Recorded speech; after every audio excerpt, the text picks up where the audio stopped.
मैं चेतराम मीना, सहायक आचार्य, राजकीय महाविद्यालय Karauli, BSc second year, ethology.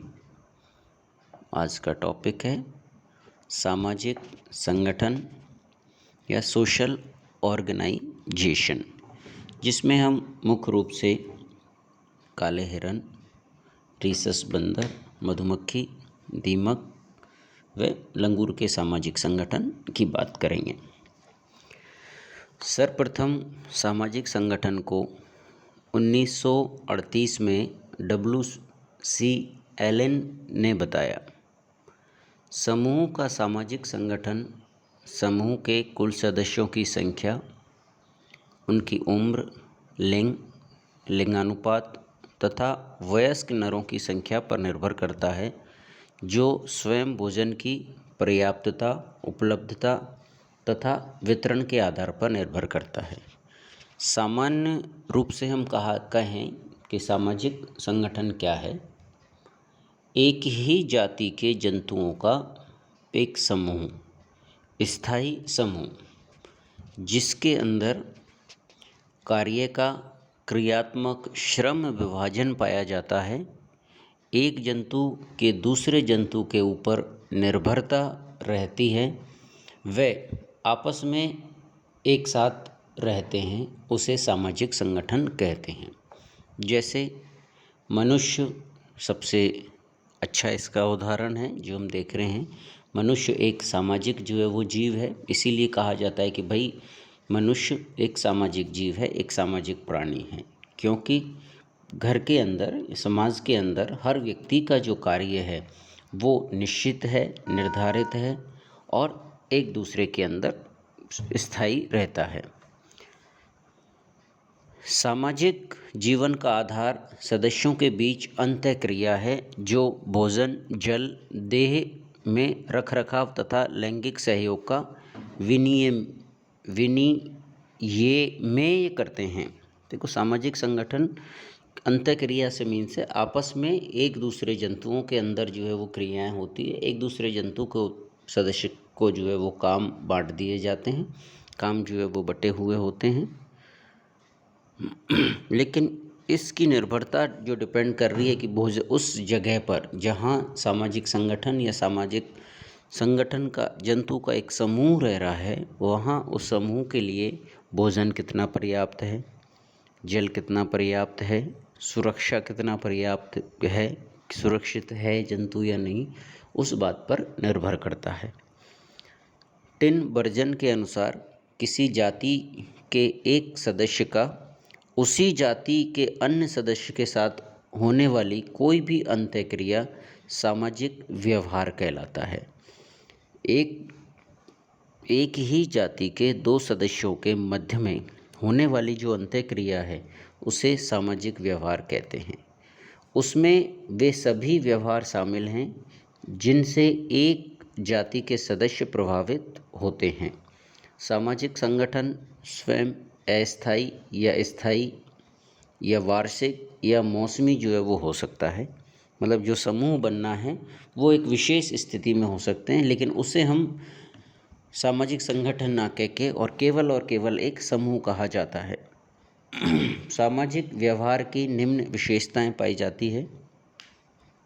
समूह के सदस्यों के मध्य अंतःक्रिया होनी चाहिए। मीन्स एक जाति के जंतुओं के सदस्यों का एक बड़ा समूह या एक झुंड एक साथ जो है वो रह रहा है, तो तब तक हम उसे जो है वो सामाजिक संगठन नहीं कहेंगे जब तक जंतुओं के सदस्यों के मध्य में अंतःक्रिया नहीं पाई जाती हो, एक दूसरे पर निर्भरता नहीं हो। सामाजिक जीवन उस समय तक निर्भर करता है जितना समूह साथ रहता है। मतलब जितने समय तक समूह एकत्रित रहेंगे उस समय तक वो अपने सामाजिक व्यवहार का प्रदर्शन करते हैं।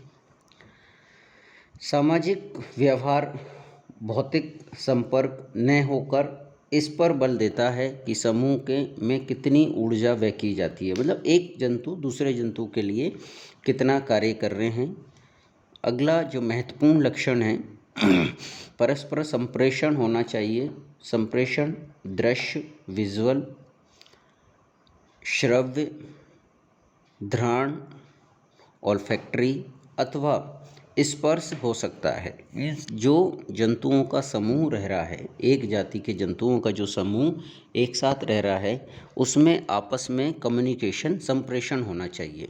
संप्रेषण हम कहते हैं एक जंतु द्वारा दूसरे जंतु का, उसी जाति के जंतु एक ही जाति के जंतुओं में एक दूसरे जंतु को अपनी बातों का, अपनी भावनाओं का जो है वो आदान प्रदान होना संप्रेषण कहलाता है। जो दृश्य देखकर हो सकता है, बोलकर हो सकता है, सुनकर हो सकता है या स्पर्श द्वारा संप्रेषण होता है। अगली विशेषता है कार्य का श्रम विभाजन होना चाहिए। सामाजिक संगठन जिसे प्राय समाज की भूमिका कहते हैं, एक उनमें आपस में काम बटा हुआ होना चाहिए। जैसे मनुष्य में भी हम देखें, एक ही घर के सदस्यों के अंदर काम बटा हुआ रहता है।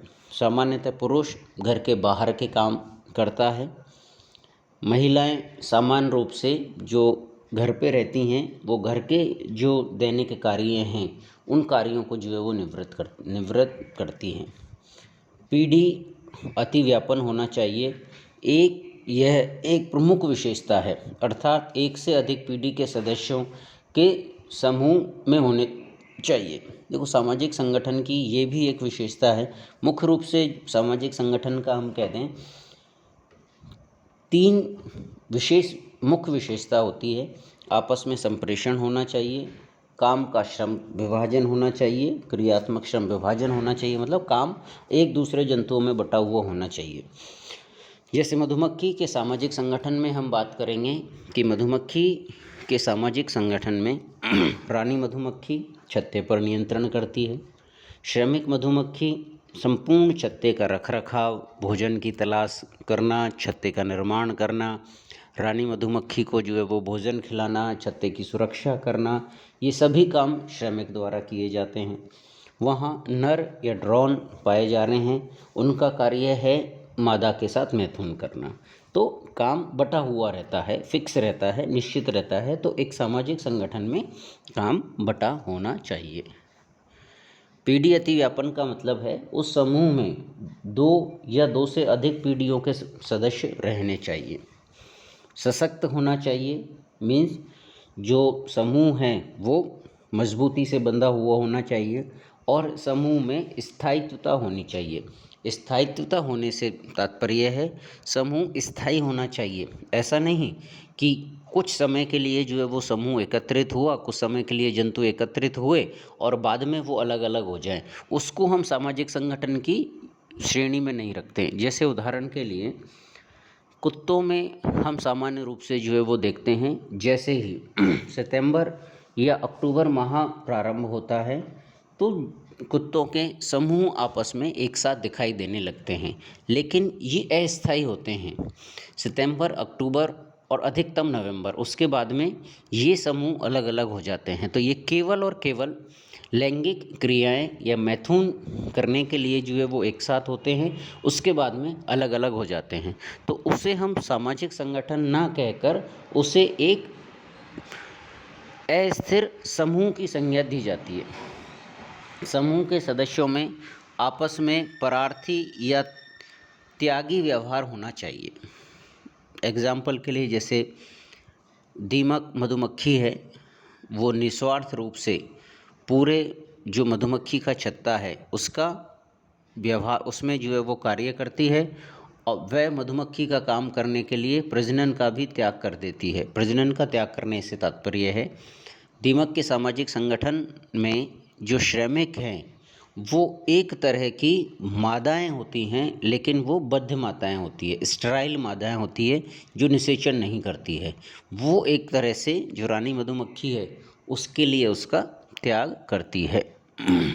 सामाजिक संगठन कुछ विशेषताएं या परिभाषाएं या सामाजिक संगठन के गुण। आइजेन वर्ग के अनुसार नंबर 1, संप्रेषण। सामाजिक समूह के सदस्यों में संप्रेषण जरूरी है, जो मुखाकृति द्वारा हो सकता है, मुख मुद्राएं बनाकर हो सकता है, रंग परिवर्तन करके, रोंगटे खड़े करके, इत्र अंकन करके या ध्वनि से संप्रेषण करते हैं, या एक दूसरे को छूकर संकेत देते हैं, अथवा कोई विशिष्ट गुण पाया जाता है, जैसे मधुमक्खियों में संप्रेषण के लिए नृत्य, चिंपैंजी में मुख मुद्राओं व आवाज़ के द्वारा।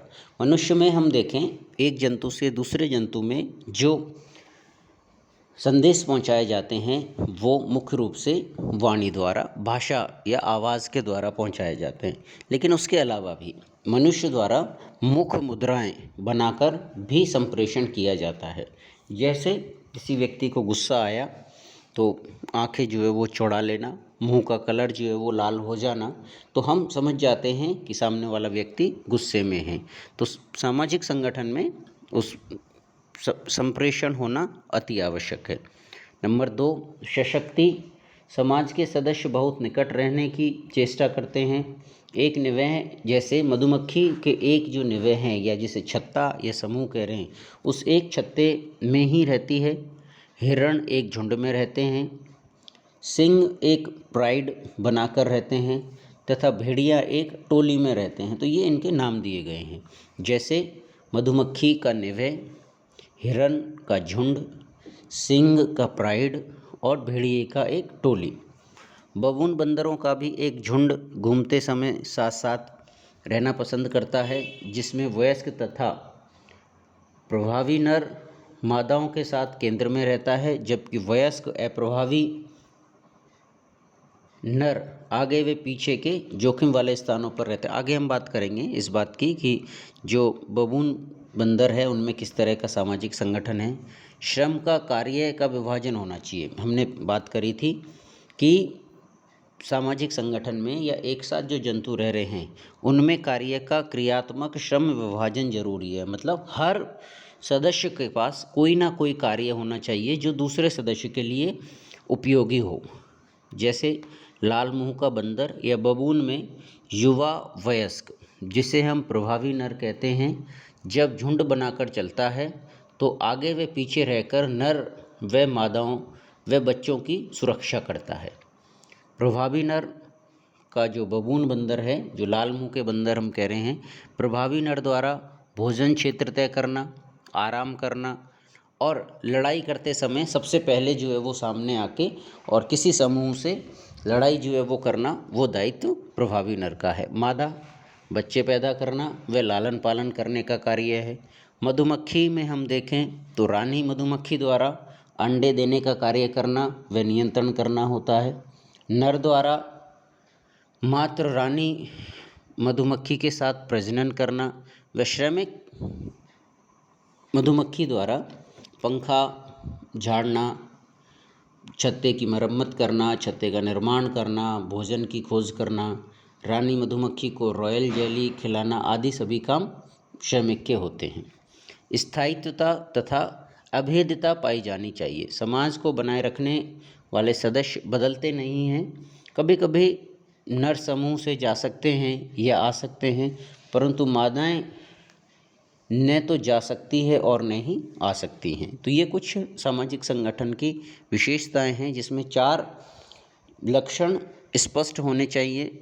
आपस में संप्रेषण होना चाहिए, एक साथ मजबूती से जो है वो रहने चाहिए, कार्य का श्रम विभाजन होना चाहिए और वो स्थायी सदस्य रहने चाहिए। सामाजिक संगठन में रहने से जंतुओं के क्या लाभ है या सामाजिक संगठन का क्या महत्व है। नंबर 1, परभक्षण विरोध। एक साथ समूह में रहने से कोई ना कोई समूह का सदस्य शिकारी को जो है वो देख लेता है। एक साथ जैसे ही समूह में जंतु रहते हैं, वो दूसरे शिकारी जंतु से अपने आप को जो है वो सुरक्षा प्रदान कर लेते हैं। इसकी सूचना जंतुओं में अलार्म कॉल से दूसरे सदस्यों को देखकर जो है वो दी जाती है और इस तरह से अपने आप को समूह में रहने से दूसरे शिकारी जंतुओं से बचाया जा सकता है। इसमें समूह के कुछ सदस्य चौकसी व्यवहार भी प्रदर्शित करते हैं। जैसे बंदरों के समूह में नर वयस्क पेड़ की सबसे ऊंची चोटी पर बैठकर चौकसी करता है। वह खतरा होने पर सबको अलार्म क्लॉक द्वारा अपना जो है वो आवाज़ के माध्यम से और जंतुओं को संदेश देता है। उस को चौकसी व्यवहार कहते हैं। समूह के सदस्य अनियंत्रित तरीके से दौड़कर शिकारी को भ्रमित करके समूह की जो है वो सुरक्षा करते हैं। सभी सदस्य अनियंत्रित गति करके शिकारी को भ्रमित करते हैं। जैसे हिरन में जो है वो हम देखते हैं कि उसमें कुछ झुंड बना लेते हैं, 4 जंतुओं का समूह, 6 जंतुओं का समूह, वो अनियंत्रित गति करते हैं जिससे अपने समूह को बचा लेते हैं। भीड़ में अनियंत्रित दौड़ने से बचा लेते हैं। अनशन प्रभाविता या सूचना बांटना। समूह में रहने से भोजन तलाश करना भी आसान हो जाता है। भोजन तलाश करने के लिए अलग अलग जंतु अलग अलग दिशाओं में जाके भोजन की तलाश करते हैं। वे आसानी से भोजन इन्हें उपलब्ध हो जाता है। समूह में रहकर अकेले रहने की तुलना में भोजन खोजना या शिकार को पकड़ना आसान होता है। यानी सहयोग से रसद खोजना लाभप्रद होता है। जैसे बंदरों के समूह के अनेक सदस्य सभी दिशाओं में खाना खोजने इधर उधर निकलते हैं। यदि एक खाना खोज लेता है तो अन्य सभी को ध्वनि के माध्यम से सूचना जो है वो देता है कि मुझे लगभग इतनी दूरी पर भोजन प्राप्त हो गया है, आप सभी सदस्य भी यहाँ आ जाए। सांझे में शिकार करना, मतलब एक साथ झुंड बनाकर शिकार करने से भी भोजन को मिलता है। जैसे जंगली कुत्ते हैं, भेड़िया हैं, जैसे छोटे शिकारी भी शल्क, मूज, पहाड़ी भेड़, जेब्रा जैसे बड़े शिकारियों का भी शिकार कर लेते हैं। तो झुंड में किसी बड़े जंतु का भी शिकार करना आसान होता है। लंगूर के समूह में मादा से बच्चों को कुछ देर के लिए अन्य संबंधी मादाएं ले लेती है जिससे वह अपना खाना पीना ढूंढ सके। इसे मौसी व्यवहार, आंट बिहेवियर कहते हैं। बंदरों में या लंगूरों में जो है वो हम एक अलग तरह का व्यवहार पाया जाता है। जैसे ऐसी मादाएं जिनके पास छोटे बच्चे हैं, वह मादा जिसके पास छोटा बच्चा है वह भोजन तलाशने के लिए नहीं जा सकती, एक जगह से दूसरी जगह पर छलांग नहीं लगा सकती या भोजन नहीं खोज सकती। ऐसी स्थिति में जो अन्य मादा है वो उस बच्चे को कुछ समय के लिए अपने पास रख लेती है और जो मूल मादा है वो भोजन तलाशने में, भोजन करने में के लिए फ्री हो जाती है। इस तरह के व्यवहार को बंदर व लंगूरों में मौसी व्यवहार कहा जाता है। तीसरा जो महत्व है सामाजिक संगठन का वो है प्रजनन सुलभता। समूह में जीवन में प्रजनन सफलता बढ़ जाती है कि भाई एक ही जाति के समूह जंतु जो है वो एक समूह में रह रहे हैं तो उन्हें नर व मादा की तलाश करने के लिए अधिक दूर नहीं भटकना पड़ता, अधिक समय नहीं भटकना पड़ता, क्योंकि जो जंतु हैं छोटे जंतुओं में प्रजनन ऋतु एक निश्चित समय अवधि में होती है। कुछ जंतु हैं जिनमें प्रजनन हमेशा जो है वो चलता रहता है, जैसे मनुष्य है उसमें कोई प्रजनन ऋतु निश्चित नहीं है, लेकिन जो छोटे जंतु हैं उनमें प्रजनन समय निश्चित पाया जाता है। यदि उस समय उनमें प्रजनन की क्रिया नहीं हो तो फिर अगला जो सीजन आना है उसी समय होंगी। जैसे गैंडे तथा औरांग उटान जैसे एकल जीवों के साथी खोजने में कठिनाई होती है। इसे पाने के लिए जंगल में दूरी तय करनी पड़ती है, परंतु बड़े सामाजिक समूह में उपयुक्त जीव साथी आसानी से जो है वो ढूंढ लेते हैं। तो इसलिए एक साथ अनेक जंतु जब समूह में रहते हैं तो वो दूसरे जो विपरीत लिंग हैं उसे भी आसानी से खोज लेता है। आगे हम अन्य जंतुओं के सामाजिक संगठनों की और बात करेंगे। धन्यवाद।